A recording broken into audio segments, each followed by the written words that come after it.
It basically started with the Spanish-American War, resulting in the US collecting countries and territories like people collecting Pokemons. First, we're starting off with Guam. It's not as nice as those resort pictures we portray. It's treated like Guam more than anything else.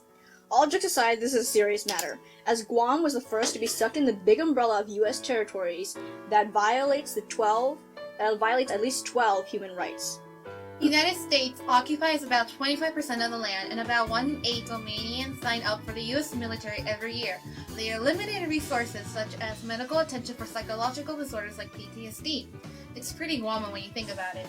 The Guamans are considered as U.S. citizens, but without voting rights, as they are basically only able to participate in mock voting for their country's commander-in-chief. It used to be Puerto Rico, but now it's Puerto Broke. Due to the excessive bonds the Puerto Ricans took out from the U.S. People who took out bonds to avoid paying triple amount of taxes because who likes taxes? This leads to Puerto Rico being unable to declare bankruptcy because of the 1984 amendment, and nobody knows why it was created, but it led to the downfall of Puerto Rico's economy.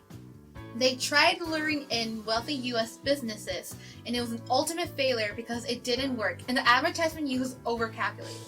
Hospitals have shut down, leaving patients on life support to slowly die out, and as a result, doctors have been leaving in order to find work elsewhere. Puerto Rico's debt is also leading the collapse of its industrial business, and having the deadly Zika disease is making matters worse.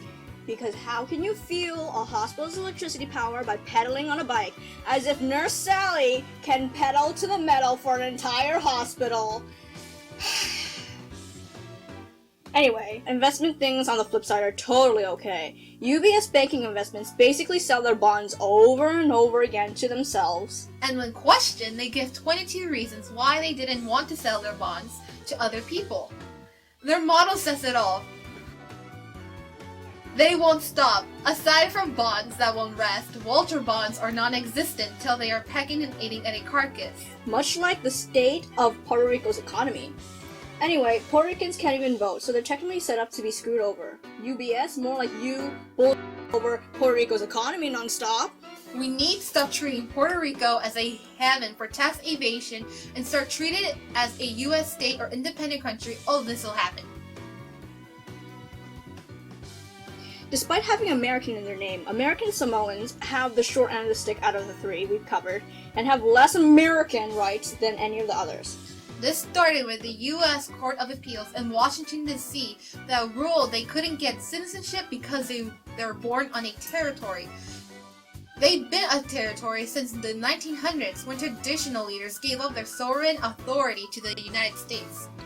And unlike Guam, Puerto Rico, and other territories, the Fourth Amendment is not extended to unincorporated political territories, even though the other territories are considered as unincorporated.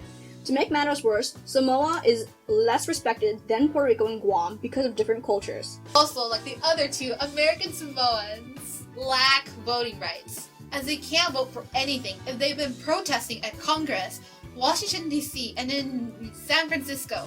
Nothing has been done to help them, which is extremely sad when you think about it, because those are people in the army fighting for the U.S., but aren't even considered as citizens. They're just nationals of the United States. This brings a lot of shame to the people of Samoa as well. It doesn't help that their small, tiny island is dominated by US military bases and their land is getting hoarded by a government who believes that American Samoans wouldn't be able to understand their Anglo-Saxon principles. Therefore, they wouldn't be able to participate in their situations, in a sense, exempting them from voting on any situations regarding towards their island. The fact that our Constitution starts with "We the people of the United States," and the Declaration of Independence has "all men are created equal," yet we deny the basic rights to U.S. territories. This is absurd. It's the 21st century. We need to let the territories go free and independent, or give them rights and the help they need, or this will end as a disaster to millions of people who have done nothing wrong to us. If nothing is seen wrong in these situations, then we are discarding the basic fundamentals of what this country was built on, and the American dream people hope of is just a nightmare disguised as a sweet cake. And the cake is a lie!